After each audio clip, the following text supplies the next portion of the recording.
Infection control unit 10 international patient safety goals. इसके अंदर हम पढ़ेंगे कि इंटरनेशनल्स के द्वारा क्या है पेशेंट के कौन कौन से सेफ्टी गोल्स को क्या है डेवलप किया था, जॉइंट कमीशंस के द्वारा क्या है डेवलप किया था स्पेसिफिकली पेशेंट की सेफ्टी को लेकर के।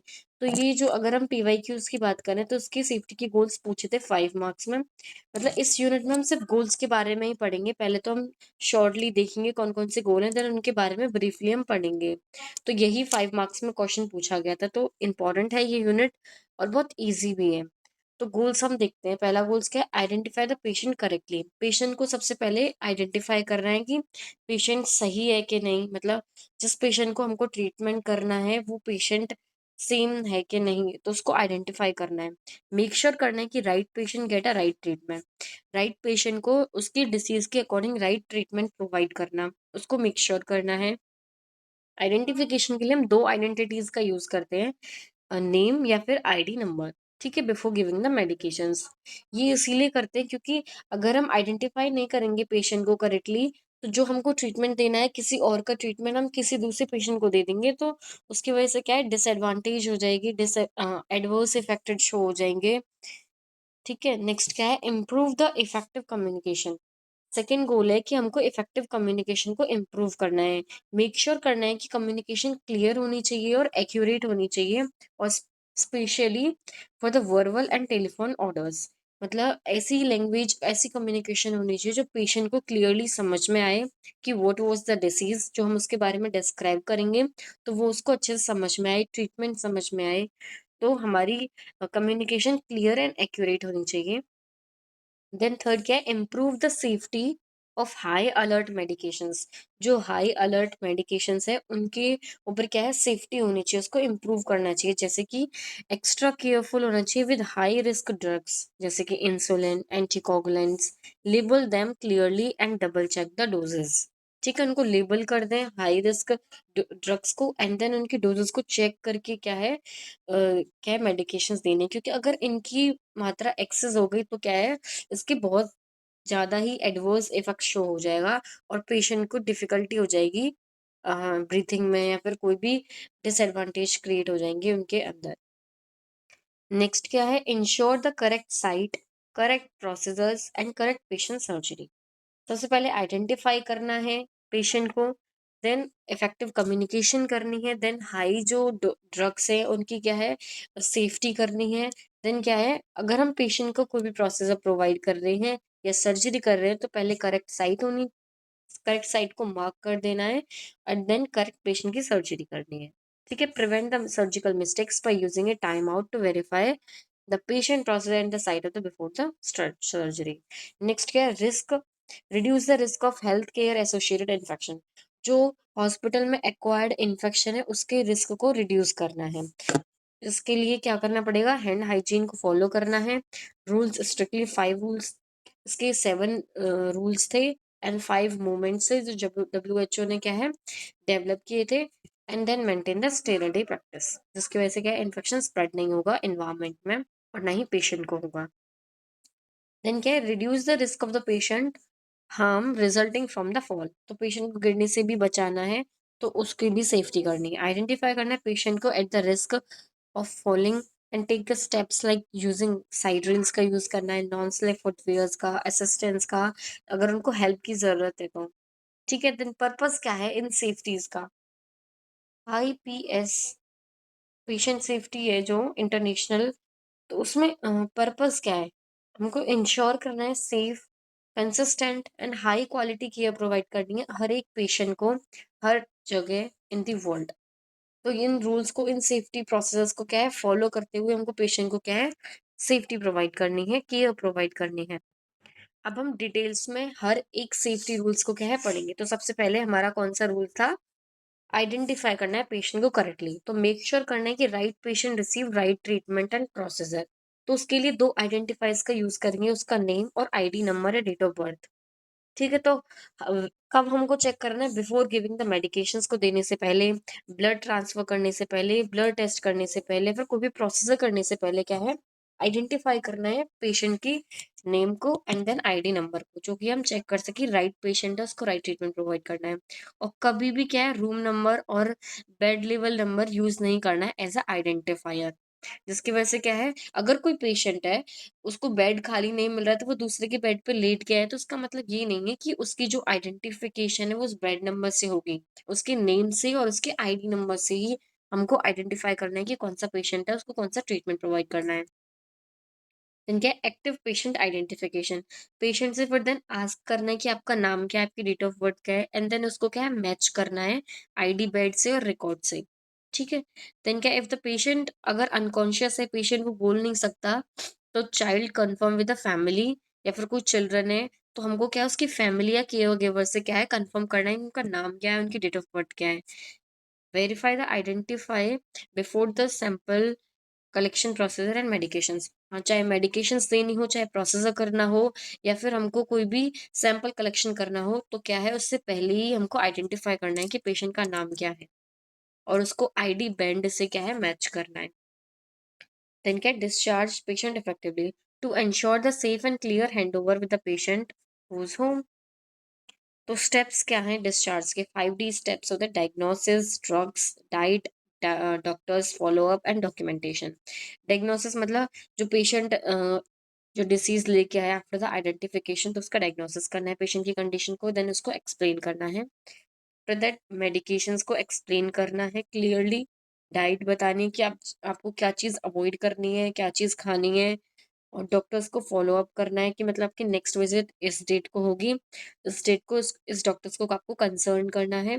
मतलब after that discharge and documentation करना है कि कंप्लीट डिस्चार्ज प्रॉपर हो गई।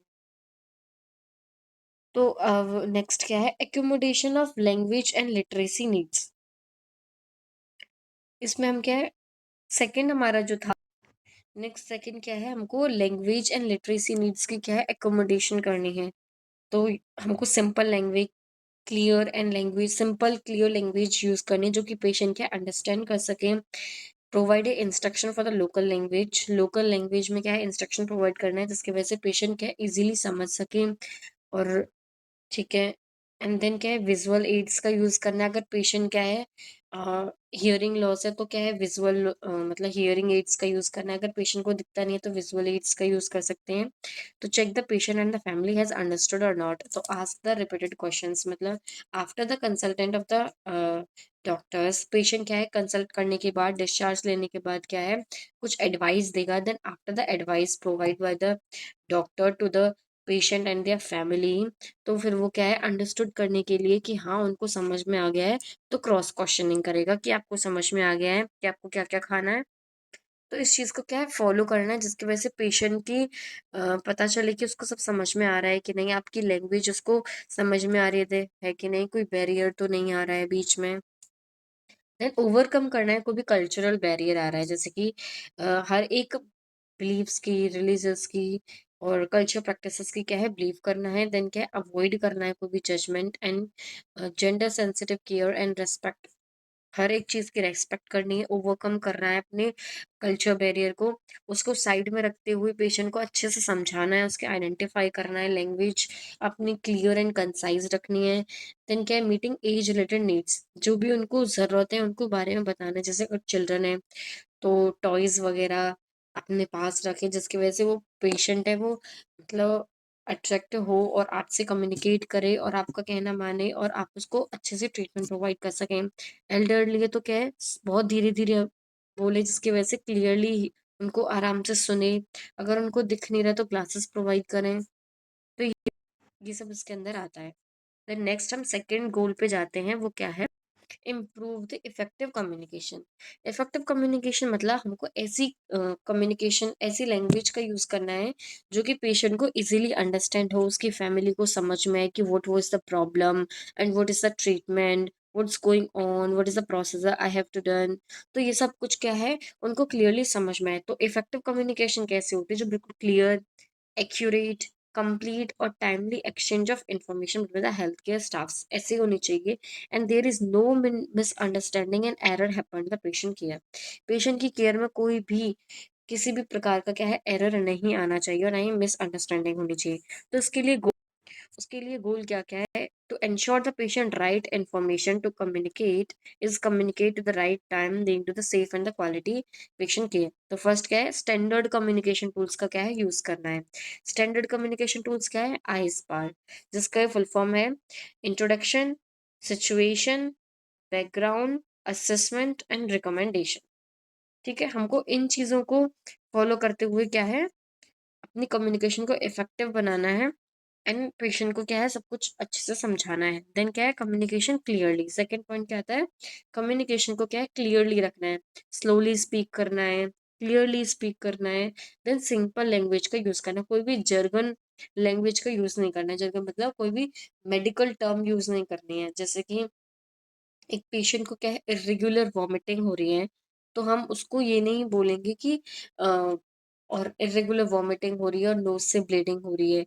तो as a doctor, as a nurse हम उसको ये वाली लैंग्वेज नहीं बोलेंगे कि उसको एपिस्टेक्सिस हो रही है और उसको क्या है नोजिया वॉमिटिंग हो रही है, जिसकी वजह से उसको क्या है डिजीनेस हो रही है एंड हम उसको एंटी एमेटिक ड्रग प्रोवाइड कर रहे हैं जिसकी वजह से वो वॉमिटिंग रुक जाए। एंड एपिस्टेक्सिस के लिए क्या है हम गॉजेस वगैरह लगा रहे हैं जिसकी वजह से नोज में जो ब्लीडिंग हो रही है वो क्या है रुक जाए। ये चीज लैंग्वेज उसमें यूज नहीं करनी है। हमको सिंपली लैंग्वेज यूज करनी है, कोई भी मेडिकल जर्गन लैंग्वेज यूज नहीं करनी है। हमको क्लियरली उनको बताना है कि पेशेंट के नोज से ब्लीडिंग हो रही है, खून निकल रहे हैं और बार बार वो उल्टी कर रहा है जिसकी वजह से क्या है उसको चक्कर आ रहा है और वीकनेस हो रही है, थकान हो रही है। तो उसके ट्रीटमेंट के लिए हम वॉमिटिंग को बंद करने के लिए, उस उल्टियों को बंद करने के लिए हम दवाई देंगे और नोज ब्लीडिंग को कम करने के लिए हम कॉटन लगाएंगे जिसकी वजह से वो फ्लो क्या है रुक जाए। तो ये चीज लैंग्वेज उसमें यूज करनी है जिसकी वजह से पेशेंट को उसकी फैमिली को समझ में आए कि what was the problem and what is the procedure I have to done. ठीक है? देन यूज रिटन इंस्ट्रक्शंस में नेसेसरी। अगर कोई फैमिली मेंबर है, अगर वो नहीं समझ पा रहा है तो उसको रिटन इंस्ट्रक्शंस प्रोवाइड करने हैं जिसकी अगर ज़रूरत है तो। देन इनकरेज करना है questioning to confirm the understanding, कि आप समझ गए हो तो उसके लिए इनकरेज करने के लिए क्या है क्वेश्चनिंग करने कि आप समझ गए क्या ऐसे करके। देन क्या एक्टिव लिसनिंग। अगर हम एक कम्युनिकेशन हमने ठीक कर ली, बिल्कुल इजी क्लियर कंसाइज लैंग्वेज हम बोल रहे हैं, बट हम पेशेंट की सुन नहीं रहे हैं, ना ही उसके फैमिली मेंबर्स की सुन रहे हैं, सिर्फ अपनी अपनी ही बोले जा रहे हैं, that is not a good way to treat a patient. आपको एक्टिव लिसनिंग भी रखनी है। Listen the actively to the patient and the family and the colleagues. अच्छे से उनकी बातों को समझना है। Do not interrupt. पहले उनको कंप्लीट करने दो उनकी जो भी बात वो बोल रहे हैं, देन आफ्टर दैट आपको रेस्पॉन्ड करना है, उनको इंटरप्ट नहीं करना है। Then show empathy and respect. Next क्या है? Overcome the barrier. जो भी बैरियर आ रहा है, जो भी इंटरप्रिटेशंस आ रही हैं जिसकी वजह से क्या है लैंग्वेज ट्रांसफर नहीं हो पा रही है, आप समझ नहीं पा रहे, तो उस चीज़ को क्या है खत्म करना है। देन कम्युनिकेशन को simple cultural and appropriate way से क्या है यूज करना है, प्रोवाइड करना है रिटन एंड विजुअल एड्स को अगर उनको हियरिंग प्रॉब्लम है या फिर कोई लिटरेसी इश्यूज है। ठीक है? नेक्स्ट क्या है? Hand over the communication. अगर पेशेंट जैसे कि शिफ्टिंग चेंज हो रही है नर्स की तो क्या है हैंड ओवर करना है। तो कम्युनिकेशन हैंड ओवर कैसे होती है? शिफ्ट चेंज और ट्रांसफर होने के बाद दी जाती है ये कम्युनिकेशन। कंप्लीट इन्फॉर्मेशन उसमें पेशेंट की प्रोवाइड की जाती है कि पेशेंट का नेम क्या है, उसकी कंडीशन क्या है, ट्रीटमेंट क्या क्या दे दिया और क्या क्या रह गया है, पेंडिंग टेस्ट्स एंड क्या है सेफ्टी कंसर्न्स क्या क्या है। तो मेनली क्या है आइस बार यूज करना है, इंट्रोडक्शन वाला, इंट्रोडक्शन, सिचुएशन, बैकग्राउंड, असेसमेंट। ठीक है? देन हैंड ओवर करना है पूरी checklist. Avoid the missing details को क्या है अवॉइड करना है, कोई भी डिटेल्स मिसिंग नहीं होनी चाहिए, सब कुछ उसको क्लियरली बताना चाहिए। देन क्या है confirm the understanding. Use A teach back method. Teach back method क्या होता है कि हमने इंफॉर्मेशन प्रोवाइड कर दी, ठीक है, देन हमको बैक क्वेश्चनिंग करनी है कि अ, आपको ये सब कुछ खाना चाहिए कि नहीं। अगर आपने जैसे कि एक फैमिली मेंबर को बताया है कि उसको ये प्रॉब्लम है, तो आपको जैसे उसको हाइपरटेंशन है, ब्लड प्रेशर बहुत ज़्यादा हाई हो जाता है, तो आपको क्या है साल्ट वगैरह नहीं देना है और ऐसा खाना अवॉइड करना है जिसमें क्या है NaCl हो, साल्ट हो, किसी भी तरह का साल्ट हो। तो फिर उसमें क्या है टीच बैक मेथड यूज़ करना है कि फिर बैक क्वेश्चनिंग करनी है कि क्या तुम उसको सब्जी दे सकते हो जिसमें बहुत ज़्यादा नमक है? ये बैक क्वेश्चनिंग करनी है। वो बोलेगा कि नहीं बिकॉज़ साल्ट को रेस्ट्रिक्ट करना है हमको, ठीक है? तो बैक क्वेश्चनिंग का मेथड का यूज़ करना है जिसकी वजह से पता चले कि पेशेंट क्या है, क्लैरिफ़ाई हो गया है कि नहीं, कोई कन्फ्यूज़न तो नहीं है उसके अंदर, ठीक है? तो कन्फर्म करना है अंडरस्टैंडिंग को, ठीक है? ये हमारा सेकंड पॉइंट क्लियर हो गया। सेकंड पॉइंट में क्या था, हमको कम्युनिकेशन को क्या बोलते हैं, इफ़ेक्टिव बनाना था। उसके लिए हमने स्टैंडर्ड कम्युनिकेशन टूल्स का यूज़ किया है। सेकंड हमने एक्टिव लिसनिंग, देन थर्ड क्या था, ओवरकम करना है जो भी बैरियर या फिर इंटरेक्शंस आ रहे हैं। देन कम्युनिकेशन को हैंड ओवर करना है कि पेशेंट की सारी डिटेल्स को बताना है दूसरे डॉक्टर को। एंड कंफर्म करना है अंडरस्टैंडिंग को, जिसमें हम टीच बैक मेथड यूज़ करेंगे। देन हम थर्ड आते हैं, हाई अलर्ट मेडिकेशंस को कैसे इम्प्रूव करेंगे। सबसे पहले हमको पता होनी चाहिए कि हाई अलर्ट मेडिकेशंस क्या होती हैं, कौन-सी होती हैं और वो क्या चीज़ हार्म करती है अगर उसको एक्सेस डोज़ दे दें। हाई अलर्ट मेडिकेशंस क्या है, ऐसी ड्रग है जो कि क्या है, सीरियस हार्म और डेथ कॉज़ करती हैं, अगर उनको हम गलत तरीके से देते हैं या फिर मिस्टेकली या फिर कुछ भी हाई डोज़ दे दिया या फिर कुछ गलत रूट से दे दिया, तो क्या है वो हार्म कर देती हैं बहुत ज़्यादा ही सीरियस और क्या है डेथ कर देती हैं। तो हाई अलर्ट मेडिकेशंस कौन-कौन सी हैं, that is insulin to control the blood sugar level को कंट्रोल करती है डायबिटिक पेशेंट में। सेकंड क्या है, हेपेरिन जो ब्लड को पतला करती है और क्लॉटिंग से क्या है बचाती है। देन पोटेशियम क्लोराइड जो कि लो पोटेशियम लेवल होने की वजह से ब्लड के अंदर उसको करेक्ट करती है। देन मॉर्फिन पेन रिलीफ भी होती है और एनेस्थेसिया भी होती है। Then magnesium sulphate that is used for pre eclampsia and eclampsia and arrhythmia. Eclampsia क्या होती है, प्रेगनेंसी के दौरान क्या है, ब्लड प्रेशर बढ़ जाता है, हाइपरटेंशन हो जाती है लेकिन प्रेगनेंसी के दौरान, दैट इज इक्लेम्सिया। एंड क्या है, कीमोथेरेपी कीमोथेरेपी जो vincristine vinblastine and cisplatin that is cancer treatment. Adrenal and epinephrine for the cardiac arrest and the allergic के लिए हम देते हैं। तो ये तो हमारे हो गए हाई अलर्ट मेडिकेशंस। तो इसको हमको कैसे इम्प्रूव करना है, कैसे सेफ तरीके से इसको प्लेस करना है, अच्छे से कैसे डोज़ देना है, तो वो चीज़ हम देखते हैं। तो सबसे पहले क्या है, आइडेंटिफ़ाई करना है जो भी हाई अलर्ट मेडिकेशंस हैं, देन उसको क्या है स्टोर करना है सेफली। तो पहले आइडेंटिफ़ाई करना है, प्रिपेयर एंड मेंटेन एक लिस्ट बनानी है जिसमें हम अवेयर करेंगे स्टाफ को कि लेबल करेंगे, उसके अंदर पोस्टर्स लगाएँगे एंड ट्रेनिंग करेंगे कि ये हाई अलर्ट मेडिकेशंस हैं। देन सेकंड क्या है, उन मेडिकेशंस को क्या है स्टोर करना है अच्छे से। लिस्ट बनाने के बाद डॉक्टर्स को और नर्सेस को अवेयर करने के बाद पोस्टर वगैरह लगाने के बाद स्टोर करना है एक सेफ प्लेस पे। सेफ सेपरेट मतलब अदर मेडिकेशंस को उनके अलग ही उनको रखना है, जहाँ मेडिकेशन सारी रखी हुई हैं उसके अलग बॉक्सेस में उसको रखना है। देन रेड लेबल करना है वार्निंग साइंस के लिए। एंड देन क्या है, स्टॉक अगर कम हो जाए, उसको स्टॉक को क्या है कम रखना है, जिसकी वजह से अगर ज़्यादा स्टॉक रहेगा तो अगर वो यूज़ में नहीं आई तो फिर वो खराब हो जाएँगी। देन उसको क्या है केसीएल जैसे कि फॉर्म में क्या है कंसंट्रेटेड रखना है और बेड साइड नहीं रखना है, कहीं पेशेंट गलती से ले ले। देन क्या है लेबलिंग करनी है, प्रिपरेशन करनी है उसकी, कि लेबल कर लें कि पता चल जाए कि रेड लेबल्ड है मतलब हार्मफुल है एंड हाई अलर्ट मेडिकेशंस है। इनका डोज़ वगैरह हमको अच्छे से लेबल्ड मतलब देख करके इनको इंसर्ट करना है। देन डबल चेक करना है सिस्टम्स को, राइट ड्रग है मतलब उसको ड्रग देने से पहले क्या क्या चेक करना है, राइट ड्रग है, राइट डोज है, राइट रूट है, राइट पेशेंट है, right time and expiry date क्या है, इन सबको चेक करना है। देन सेफली उसको एडमिनिस्टर करना है, बिकॉज अगर हम सेफली एडमिनिस्टर नहीं करेंगे, उसकी जो रूट है उसकी दूसरे रूट में अगर उसको ट्रांसफर करेंगे तो क्या है साइड इफेक्ट और नेगेटिव इफेक्ट क्या है शोक होगा। एंड देन एजुकेट करना है एंड ट्रेनिंग प्रोवाइड करनी है कि कैसे हाई अलर्ट मेडिकेशंस को क्या है रखना है और क्यों इसको रखना है, क्योंकि ये हार्मफुल इफेक्ट शो करेंगे, इवन अ डेथ भी कर सकते हैं पेशेंट की। देन क्या है रिपोर्टिंग करनी है, incident and report after the every procedure we have to report and documentation of that medications. And third point क्या था हमारा, इंश्योर करना है safe surgery. Safe surgery ensure कैसे कर सकते हैं, सबसे पहले उसकी क्या है प्री ऑपरेटिव ऑपरेशन वेरिफिकेशन करना है, देन साइट को मार्क करना है, प्रोसीजर जिधर प्रोसीजर होना है, देन प्रोसीजर करने के बाद टाइम आउट के बाद क्या है सब कुछ को चेक करना है कि सब कुछ अच्छे से हो गया है कि नहीं।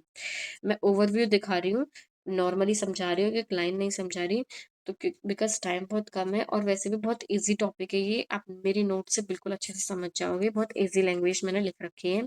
तो प्री ऑपरेटिव वेरिफिकेशंस क्या है, पेशेंट की एंटर करने से पहले ऑपरेशन रूम में तो क्या क्या उसकी आइडेंटिफिकेशन को चेक करना है। देन प्रोसीजर का नेम एंड सर्जिकल साइट को करेक्ट करना है। देन कंसेंट साइट करने के बाद प्रोसीजर सब कुछ एक्सप्लेन करना है पेशेंट को।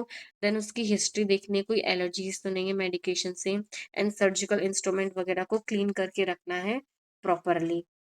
और प्रोसीजर के दौरान क्या है, पहले साइट को मार्क कर देना है एनेस्थीसिया देने से पहले। साइट को मार्क करने के बाद एनेस्थीसिया प्रोवाइड करना है, and after that correct site को मार्क करने के बाद परमानेंट मार्कर से उस साइट को मार्क करना है एंड कंफर्म करना है साइट को with the doctors and the फिर बाद में क्या है, सर्जरीज प्रोवाइड हो जाएगी, सी सेक्शन हो जाएगा। आफ्टर दैट क्या करना है, हमको ये देखना है कि सारे मतलब stop and confirm the name and the procedure and the set allowed, ठीक है। देन इंस्ट्रूमेंट्स को चेक करना है, स्टेरिटी को चेक करना है कि जितने इंस्ट्रूमेंट बिफोर द प्रोसीजर थे उतने ही इंस्ट्रूमेंट आफ्टर द प्रोसीजर है कि नहीं, क्योंकि कई बार ऐसा होता है कि डॉक्टर सर्जरी के बाद क्या है, उसके माइंड से स्लिप हो जाता है कोई भी इंस्ट्रूमेंट उसके स्टोमक में या फिर कहीं पे भी जहाँ पे सर्जरी हो रही है वहाँ वो रह जाती है। तो उस चीज़ को अवॉइड करने के लिए क्या है, इंस्ट्रूमेंट की काउंटिंग की जाती है। देन कंफर्म करना है कोई भी एंटीबायोटिक्स एनेस्थेशिया पोजीशनिंग तो नहीं है, पॉइजनिंग तो नहीं है। देन आफ्टर दैट क्या है, टीम मेट को कंसल्ट करना है कि before the processing. After that क्या है, हमारा नेक्स्ट है reduce the risk of the health care associated infection. Infection से हम कैसे प्रिवेंट कर सकते हैं, तो सबसे पहले जो हम ऑलरेडी पढ़ चुके हैं सेकेंड यूनिट में कि हैंड हाइजीन करनी है। देन क्या है, पीपीई का यूज़ करना है जिसकी वजह से इन्फेक्शन स्प्रेड भी हो तो हम तक ना पहुंच पाए, अगर हम अपने आप को फुल्ली कवर्ड रखेंगे। एंड देन स्टेराइजेशन डिसइंफेक्टेंट का यूज़ करना है, कोई भी इंस्ट्रूमेंट हम यूज़ करें तो पहले उसको क्या है, क्लीन करना है, स्टेराइड करना है, डिसइंफेक्ट करना है। सेफ वेस्ट डिस्पोजेबल होना चाहिए। हमको बीएमडब्ल्यू के अकॉर्डिंग क्या है, वेस्ट को सेग्रीगेट करना है और उसको फॉलो करते हुए हमको उसको डिस्कार्ड करना है। देन क्या है, एनवायरमेंटल क्लीनिंग रखनी है जिसकी वजह से कोई इन्फेक्शन ना हो। अगर वो स्प्रेड भी हो रहा है हॉस्पिटल में तो हम एनवायरमेंटल क्लीनिंग के थ्रू क्या है उसको किल कर सकें। देन क्या, safe handling linen and the equipments. Then हमारा नेक्स्ट सेफ्टी क्या थी, reduce the risk of the patient harm and the result from the fall. Fall से कैसे बचाएं पेशेंट को, तो सबसे पहले क्या करेंगे, जो पेशेंट की कंडीशन है उसके हिसाब से हम फॉल स्केल को यूज करके उसका लेवल चेक करेंगे कि कितना परसेंट चांसेस है पेशेंट के फॉल का। एंड आफ्टर दैट क्या है, उसको सेफ्टी प्रोवाइड करेंगे। तो पहले तो क्या है, रिस्क को असेस करेंगे कि फॉल रिस्क टूल से मोर्स फॉल स्केल्स का हम यूज करते हैं जिसकी वजह से हम असेस कर सकते हैं कि कितना परसेंट चांसेस है पेशेंट के फॉल का। फिर उसकी एज को, मोबिलिटी को, मेडिकेशंस को, विजन को, कॉग्निशंस को and history of the falls को चेक करेंगे, असेस करेंगे। तो मोड्स स्केल क्या है, 6 आइटम्स होते हैं और ईच हर एक क्या है स्कोर्ड होते हैं। जैसे कि हिस्ट्री ऑफ फॉल, अगर पेशेंट की फॉल की हिस्ट्री है तो उसको 25 मार्क्स देने हैं, अदरवाइज 0। सेकेंडरी डायग्नोसिस है तो 15। देन एम्बुलेटरी एड्स है, अगर बेड रेस्ट पे तो 0, क्रचेस कैन वॉकर्स पे 15 एंड फर्नीचर पे 30। ठीक है, उसके पेशेंट की कंडीशंस के अकॉर्डिंग क्या है मार्क करना है हमको। Then IV therapy and heparin lock है तो 20, नहीं है तो 0। Gait transferring 0, weak 10 and impaired 20। Mental status कैसा है तो उसके हिसाब से, अगर टोटल 20 से 24 आ रहा है तो कोई भी मतलब बहुत कम रिस्क है उसके फॉल होने का। देन 25 से 44 तो मॉडरेट रिस्क, अगर 45 से ज़्यादा है देन हाई रिस्क है, तो उसको क्या हम सेफ्टी प्रोवाइड करेंगे। तो पहली सेफ्टी क्या होगी, इन्वायरमेंटल सेफ्टी, हम फ्लोर को क्या है बिल्कुल क्लीन रखेंगे और ड्राई रखेंगे जिसकी वजह से पेशेंट क्या है गिरे ना। एंड देन लाइटिंग प्रोवाइड करेंगे क्लियरली, एंड कोई भी स्लिपरी मेट्स यूज़ नहीं करेंगे बाथरूम में और पेशेंट के रूम में। और बेल्स का यूज़ करेंगे, कॉल बेल का, अगर किसी पेशेंट को किसी भी चीज़ की ज़रूरत है तो बेल को दबा दें, तो उसके लिए क्या है उसको केयर प्रोवाइड करने के लिए नर्स क्या है आ जाएगी।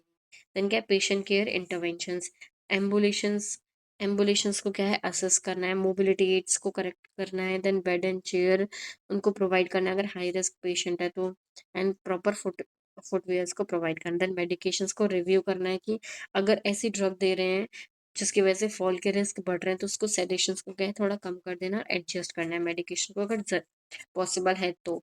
देन एजुकेट करना है पेशेंट को या उनकी फैमिली को कि अगर इनको किसी भी चीज़ की ज़रूरत है तो आपको उनका असिस्टेंट बन के जाना है, उनको क्या है सेफ्टी प्रोवाइड करनी है और क्या बोलते हैं एक उनके साथ चलना है जिसकी वजह से वो गिरे ना, अगर गिरे तो आप उनको हैंडल कर सकें, बिकॉज इनको ऐसी ड्रग्स प्रोवाइड की जा रही है जो कि क्या है हेलुसिनेशन कोज करती हैं जिसकी वजह से क्या है चक्कर वगैरह आते हैं। ठीक है, तो ये सब एजुकेशन प्रोवाइड करने, देन मॉनिटरिंग करनी है और रिपोर्टिंग करनी है। देन नेक्स्ट हमारा आता है reduce the harm associate. Then next क्या है, reduce the harm associated with the clinical alarm systems. मतलब हमको क्या है, अलार्म सिस्टम्स को सेट करना है अगर पेशेंट को कोई भी हार्म है उसको रिड्यूस करने के लिए। अगर पेशेंट को किसी भी चीज़ की ज़रूरत है तो वो बेल को दबा दे, तो हम उसको क्या है सेफ्टी प्रोवाइड कर सकें। यदि अगर फायर इसमें अलार्म बहुत सारे हो सकते हैं, फायर अलार्म हो सकता है या फिर कुछ वर्क के लिए हो, तो उन सबको क्या है स्टेब्लिश करना है पेशेंट की सेफ्टी के लिए। तो सबसे पहले क्या है, स्टेब्लिश करना है अलार्म सिस्टम को, जो कि क्या है सेफ्टी की सबसे पहली प्रायोरिटी है हॉस्पिटल में सेफ्टी की, कि अलार्म सिस्टम्स को स्टैब्लिश करना। Assess the responsibilities and monitoring the managing alarm. तो अलार्म को पहले क्या है सेट करने के बाद उसकी रिस्पॉन्सिबिलिटीज होती है कि उसको मॉनिटर करना है कि वो वर्क कर रहा है कि नहीं, उसको मैनेज करना है हर एक हॉस्पिटल के लेवल पे क्या है वो हर एक यूनिट पे क्या है वर्क कर रहा है कि नहीं। देन सेकंड क्या है, आइडेंटिफाई करना है मोस्ट इंपॉर्टेंट अलार्म सिग्नल्स। क्या क्या हो सकते हैं, जैसे कि अगर किसी पेशेंट को कार्डियक या ऑक्सीजन सैचुरेशन या वेंटिलेशन की थोड़ी प्रॉब्लम हो रही है, तो उसके लिए क्रिटिकल अलार्म क्या होगा पेशेंट सेफ्टी के लिए, फोकस करता है attention response of the high priorities and the prevent the harm. Then second क्या है, स्टैब्लिश करना है पॉलिसीज एंड प्रोसीजर्स जिसकी वजह से how to respond to alarm. अगर अलार्म बजे तो आपको कैसे रेस्पॉन्ड करना है। देन एडजस्ट करना है अलार्म सेटिंग सेफली। देन कैसे डॉक्यूमेंटेशन करना है, तो इन सब चीज़ को क्या है स्टेब्लिश करना है उसकी पॉलिसीज एंड प्रोसेसर्स को। देन क्या करना है, एजुकेट करना है स्टाफ को कि अलार्म सिस्टम बजने पे आपको कैसे रेस्पॉन्स करना है, किस चीज़ की प्रॉब्लम हो रही है तो कौन सा अलार्म यूज़ करना है और कैसे ट्रीट करना है। तो ट्रेन करना है स्टाफ को कि purpose and proper operation of each alarm में कैसे ऑपरेशन करना है। देन क्या है, प्रोवाइड करने guidelines on silencing the alarm safely and accelerate the critical alarms and conduct करना है regular refreshing trainers to make the competency. तो ये इधर क्या है, ये सेफ्टी सब कुछ खत्म हो गया है। मेनली हमने 4-5 सेफ्टी रूल्स पढ़े थे जो कि बहुत बहुत इंपॉर्टेंट है। एक तो ये था कि अलार्म सिस्टम्स को मतलब हार्म को रिड्यूस करने के लिए हम अलार्म सिस्टम स्टेब्लिश करेंगे, फॉल को प्रिवेंट करने के लिए क्या क्या सेफ्टी है उसको रिड्यूस करने के लिए। सेकेंड हो गया। देन थर्ड, लास्ट थर्ड क्या था कि इन्फेक्शन कंट्रोल कैसे प्रिवेंट कर सकते हैं जो हॉस्पिटल में हो रहा है। देन क्या है, सर्जरी के दौरान जो भी प्रॉब्लम्स हो रही है उनको कैसे हम कम कर सकते हैं, कैसे हम सेफ सर्जरी इंश्योर कर सकते हैं। देन क्या था कि जो हाई अलर्ट मेडिकेशंस हैं उनको कैसे हम इम्प्रूव कर सकते हैं। एंड देन उनको कैसे मतलब सेफ तरीके से रख सकते हैं, कैसे इफेक्टिव कम्युनिकेशन कर सकते हैं। और सबसे पहले क्या था, हमको आइडेंटिफाई करना है पेशेंट को। ठीक है, तो that's it. This is a unit 10 of the infection control. I think आपको समझ में आ गई हो। वैसे ये इंपॉर्टेंट है और बहुत बहुत ईजी है। 5 मार्क्स का क्वेश्चन पिछले साल पूछा था, उससे पहले भी 5 मार्क्स का क्वेश्चन पूछा था सेम। तो आई थिंक आपको समझ में आ गया हो। Please like share and subscribe our channel angels in white.